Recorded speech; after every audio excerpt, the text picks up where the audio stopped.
প্রিয় সাংবাদিকবৃন্দ, আমরা বিভিন্ন সংবাদ মাধ্যমে আমরা দেখেছি যে আপনারা প্রকাশ করেছেন ইতিমধ্যে যে সারা দেশে সংঘবদ্ধ ডাকাতি এবং অপহরণ চক্রের তৎপরতা এই বিষয়ে বেশ কিছু নিউজ আমাদের নজরে আসে এবং সেই অনুযায়ী আমরা এদের ব্যাপারে এই চক্রের ব্যাপারে আমরা কাজ করা শুরু করি। এর মধ্যে গত 29 জুন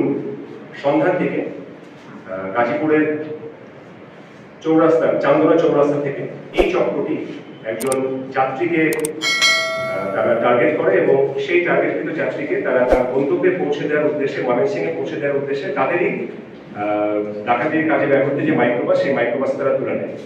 এবং এই মাইক্রোবাসে আগে থেকেই যাত্রী বেশে এই চক্রের আরো সদস্যরা অবস্থান নিয়েছে এবং এই মাইক্রোবাসটি যখন রাজেন্দ্রপুর চৌরাস্তা অতিক্রম করে ঢাকা ময়মনসিংহ মহাসড়কে প্রবেশ করে তখন তারা তাদের পরিকল্পনা মাফিক একটি নির্জন জায়গায় নিয়ে যায় এবং সেখানে এই যাত্রীকে অস্ত্রের মুখে জিম্মি করে এবং তার কাছ থেকে নগদ টাকা, মোবাইল ফোন এবং এটিএম কার্ড নিয়ে নেয় এবং তারপর তারা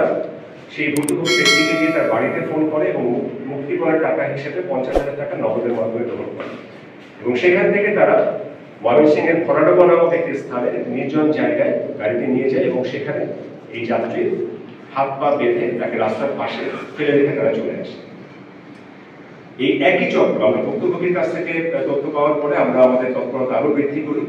এবং এই একই চক্র গতকাল অর্থাৎ 2 জুলাই তারা দুপুরে বেনাপোল যে আমাদের স্থলবন্দর রয়েছে সেই পোর্টের ওখানে তারা অবস্থান নেয় এবং বিদেশ ফেরত দুজন যাত্রীকে তারা টার্গেট করে একইভাবে এবং সেই যাত্রী দুজন যখন একটি পাবলিক ট্রান্সপোর্টে একটি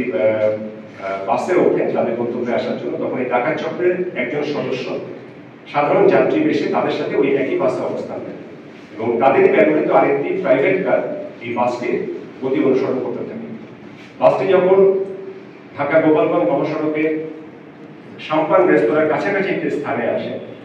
সেখানে এই ডাকাত চক্রের আরেকটি দল অবস্থান নিয়েছিল আগে থেকে একটি নোয়া মাইক্রোবাস নিয়ে এবং তারা তখন পরিকল্পনা মাফিক